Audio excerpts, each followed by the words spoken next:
Hello, everyone. Welcome to the Gifted Creative Podcast. I am Lillian Skinner.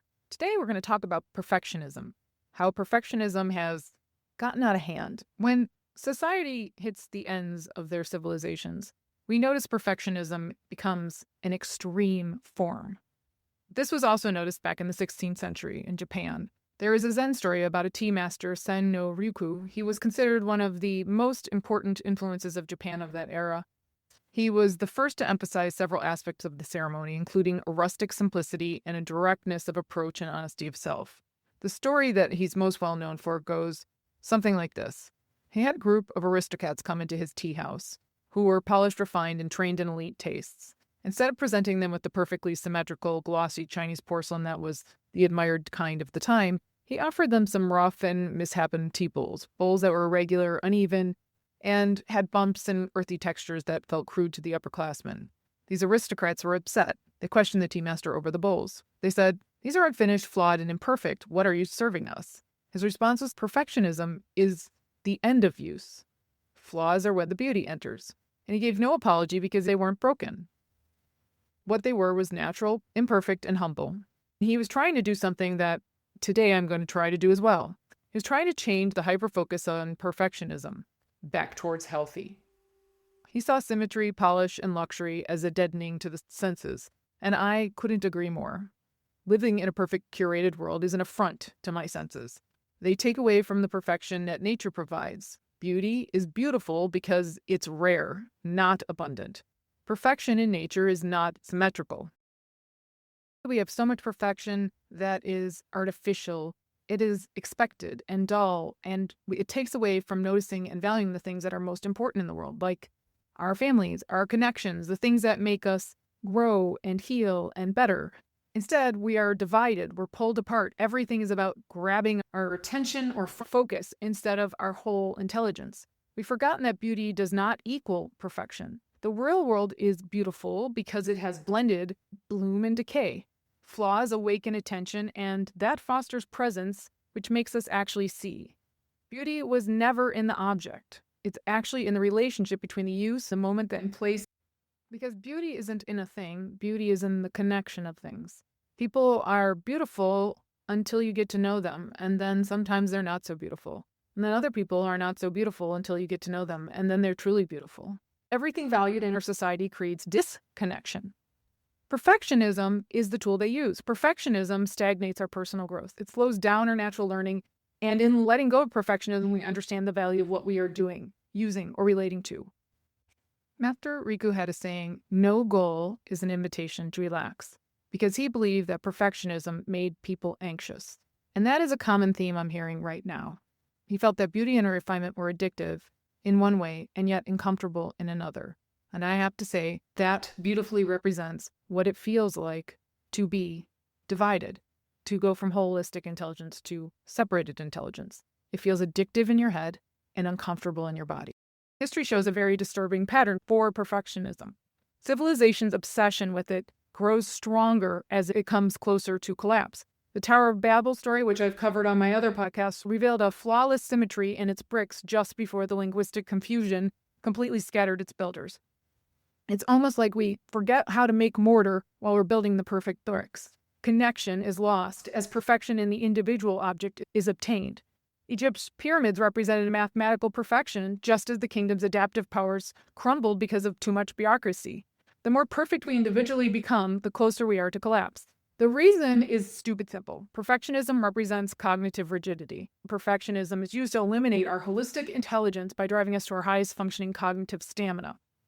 This drive towards excellence and flawlessness, as they say, is actually hiding the elimination of our cognitive flexibility. As societies pursue perfection, they eliminate creativity, innovation, and responsive intelligence. But really, that elimination starts the second they put in a 2D system. The very qualities we need most to survive are the ones they're eliminating, and now that we're at the end, it's in full elimination. Creatives are not in the system, which is why they leave first.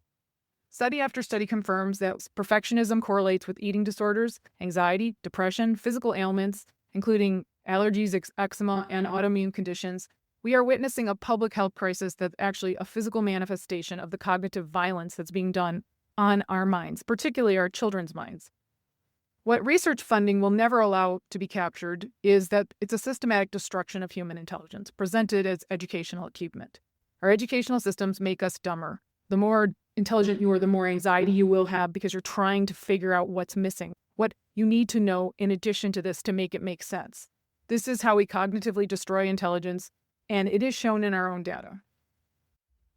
We are all born with intelligence that naturally operates as a whole. My intelligence just happened to remain holistic thanks to some genetics and extreme sensitivity, and that allows me to continue to see the whole picture. Most people are broken from their top down to their bottom up, and we have the elite mostly sitting in their top down thinking and the masses mostly in their bottom up. I still have whole, and for this I am able to see the big picture and the tiny details and make them one. Historically, 2D systems do not value those of us who can connect things. They do not value those of us who make things whole. They do not pay well for those who heal or care or do things that actually are the backbone of our society. They pay well for those who dissect, break down, and money is almost the perfect example of that. The people who make the most money are the ones who divide up money and make more of it, even though it's not really truly more. That is also why we keep collapsing, because 2D does not heal, it destroys. It's taking things that are alive, breaking them down so that they're no longer alive, but now they're just resources. Education is the designer of this. It breaks up our learning into separate components for measurement and instruction. It destroys the very things it claims it's developing, which is intelligence or creative genius. And we have many studies that show this. We have NASA-funded studies on creative genius that I've talked about before, where 98% of children going into school, they have creative genius, and it drops down to 2% of adults after they've finished with school. This is clearly demonstrating systematic cognitive destruction through division. Children enter school with integrated intelligence that can approach problems from multiple angles, see connections across domains, generate novel solutions with their whole thinking, and school comes along and breaks that apart.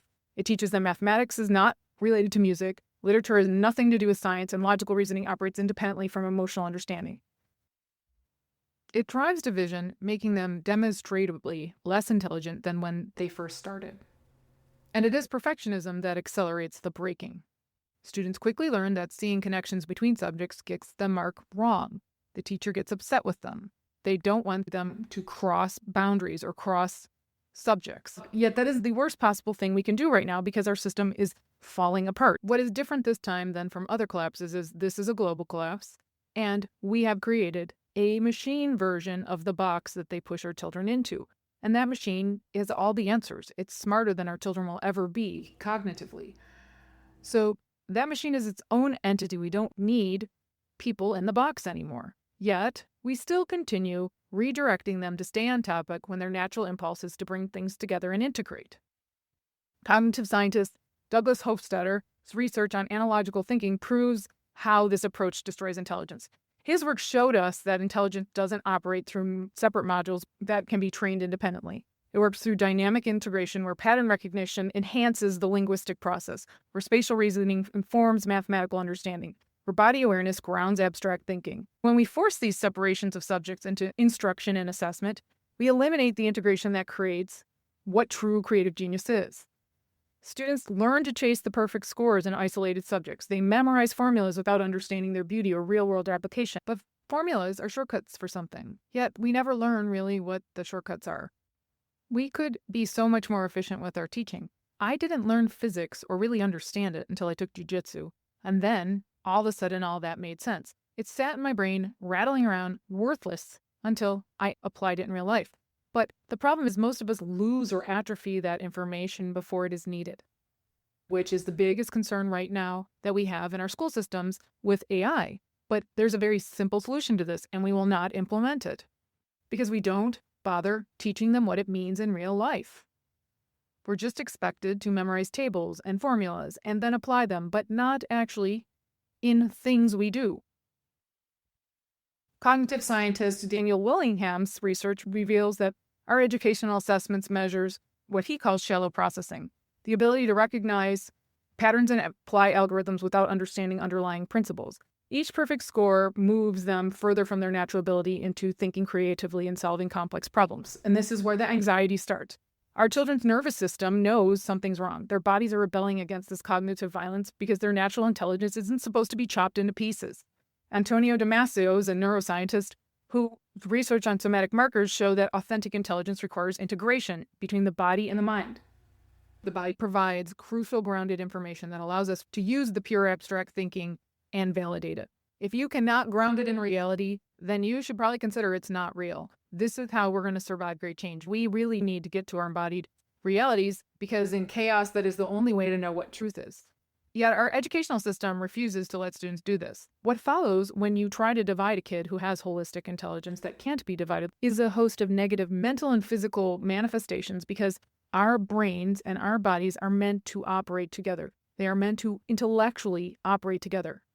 It's going against our natural functioning. The higher our sensitivities are, the more we need to maintain our natural functioning. The future outcomes for children that break has now flipped. Instead of being the ones that will be successful, the system designated successful students end up as expert people pleasers. They spend their entire lives frantically trying to impress and deliver for others, but they never learn how to cultivate or deliver for themselves. They lose the ability to trust their own thinking, to connect knowledge across subjects or see the whole picture, and they develop what educational researcher Ellen Langer calls mindless learning. Mindless learning is exactly what it sounds like. It is the acquiring of information that is done in a way that prevents us from actually using it, resulting in greater learned helplessness and greater system dependence. Educational psychologist Mel Levine's research on learning differences reveals that many students who are labeled as learning disabled simply can't cognitively break to stamina due to their higher sensitivity. Psychologist Mihai Csikszentmihalyi's research on flow shows that overwhelmingly, schools limit our students' flow. Students may find flow in extracurricular activities like band, athletics, or working on team projects, but they almost never find it in the traditional academic class. Because traditional school fragments learning and prevents optimal states. Research shows artificial time blocks prevent flow and sustained integration. Students report the lowest flow during lectures and audiovisual presentations, which is exactly what most commonly teachers use to teach. Alternative schools maintain higher levels of integration and flow. Students in Montessori show significantly more flow. However, I have sensitive students in Montessori, and we were unable to find flow. So the children with the highest dimensional learning are still losing it. And this is exactly why I was pretty alone in my experience, because we are such outliers that our dimensional learning really was a hindrance. The more sensitive you are, the more difficult it is to be in our systems. Once you get them out, once you get yourself out, you move through this period where you heal your ADHD, which I believe is Stockholm Syndrome, and then you're finding flow. Research is supporting that AI is going to make traditional learning disabilities irrelevant. They are going to go away because the very thing we have been running up against is the compression of higher dimensional thinking down this with very high dimensional thinking. It is painful to compress it down to 2D.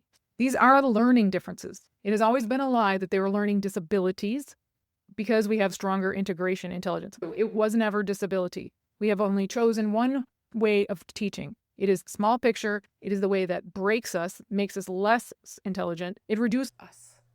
AI is revealing people's true intelligence capabilities. We were told that there's something wrong with us because they could exploit us that way, because they have been devaluing our ability to connect and create for thousands of years now. There's a theme here, and that theme is our systems do not connect and they do not create, they dissect. And those of us who can create, we're put at the bottom and then we're exploited. I keep seeing this over and over. I've come to realize that pretty much everyone out there, except for the most creative, are conditioned to exploit the creatives. I keep running into people who want to collaborate with me. And when I say, okay, let's swap what we make, immediately what they do is they take what I give them and they try to make it more average. They try to help me. I don't need help. I actually have never needed help. I've paid a whole lot of money for people to tell me how to be like them when that was never really what I was supposed to be. I was supposed to be like me. And darn it, if I don't get feedback every day of my life that there's something deeply wrong with me because everyone else is conditioned and can't see the whole picture. And that is how they control us. I have no interest in being average. I have a box that can help me be average in a 20,000 gazillion ways, and I actually know all the ways I can use it. And I can be it in a moment. My job has always been to go in the other direction because that is where the creatives are supposed to go, because we have to get in front of what is coming. The change is coming is profound. But our schools are working against us. I was talking to a friend recently, and she was saying that her children's orientation was different this year, that the teachers kept saying how the children were really anxious today, but the teachers kept claiming it wasn't their fault. And they weren't yelling at them that the kids were just anxious because of social media or electronics. I don't agree with that at all. The kids are not anxious because of social media and electronics. They're anxious because we have more perfectionism than we've ever had before. They're relentless at trying to break children because that's all our system knows how to do. And they don't even understand why they're doing it. They think we need to do more. The dissection, the breaking down, the reduction is all people know how to do. That is the opposite of what we need. What we actually need is more dimension. We need to understand more completely. When I put my stuff out there, it is going to sit out there and it might only get listened to by 100 people. But each week I get 100 more. And in 5 years, that information will apply to more people than anyone ever could have thought possible, because that is where we're going. Those of us who are sensitive, we know the future. We are just there first. That's how our multidimensionality forces us to be there first, and we can see where it will go. We are the natural leaders in times of great change. We are not controllers. We go into the change. We don't try to make it be, which is what our current system does. 2D is about controlling the future, but we can't control the future. That was stupid. Why did we ever think we could control the future? We need to let go of our need to control. We need to let go of this for our children's and allow them to figure out how to be, because that's exactly what they need to learn how to do to navigate what is coming, to navigate the change. The need for control thing is dangerous. It leads to more control and more narrow-mindedness and more myopic thinking. Everybody is going down that path, and the only way to switch it is to divert to whole picture. When you have whole picture, you relax. This is why they're nervous. They're being forced to see small picture, tiny. That is not natural. Children need to see the whole picture so that they can navigate, so they can learn, so they know how to use their emotions for them, not against them. We keep forcing them down into the lowest levels of thinking. That's Bloom's thinking taxonomy, levels 1, 2, 3. The smarter you are, the more painful that is. You are not dumb because you can't think low. You are multidimensional. We're all born at thinking level 6 unless you're a psychopath. I have created taxonomies for somatic intelligence and creative intelligence thinking that show how our full intelligence works, and you'll never guess what I found. The creatives sit on top of the other two, and it goes up to 11. And you know what 11 is? It's singularity, because singularity is the highest level of human intelligence, not machine. Machines are 2D. Even if they get up to 3D, who cares? We can get up to 10D. We only have one choice, and that is to go back to our higher dimensional thinking and find it. We will be amazing with AI. We will be not exhausted because we're all being forced into our cognitive stamina, and it will be a better world to live in. The creatives made this machine for us so that we can be free. The people who can't figure out how to use it well are not supposed to be in charge. If we can prevent our children from being broken in our system, we can allow them to find their flow and natural talent, and we get to bring back healthy again.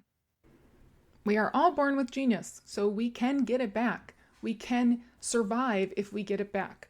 Genius isn't what they say. Genius is not about fitting in and doing the hard stuff. Genius is actually about being like a kid again. Our children have it. Let them keep it. Then watch them and learn from them and get it back yourself. This is what we need to do to survive. We absolutely have to do this. You don't control when you're brilliant. You understand. The greatest thing I ever did was let my kids be and learn from them. They see the whole picture. You move into it with them. Then you know what will happen next, and that is genius. There is such a huge payoff for being genius. There's no reason not to find it now because our world needs it. So let go of your perfectionism. Let go of perfectionism for your child. Let them stay in their multidimensional intelligence. If we go into this intelligence, we will be able to survive what's coming. This is how we heal. This is how we heal others. Thank you for listening. I hope this was valuable. Take care. The views, information, and opinions expressed on this podcast are solely those of the individuals involved and do not necessarily represent Gifted ND Incorporated, Lillian Skinner, or the Gifted Podcast. This podcast, Lillian Skinner, and Gifted ND Incorporated are not responsible and do not verify the accuracy of the information contained in this podcast series. The primary purpose of this podcast is to inform and educate. The Gifted Neurodivergent podcast is only available for private, non-commercial use. Any other use of the information contained within this podcast must be done with express written approval and knowledge of Lillian Skinner. You may not edit, modify, or redistribute any part of this podcast. The developer assumes no liability for this podcast or its use on any other podcast or other media.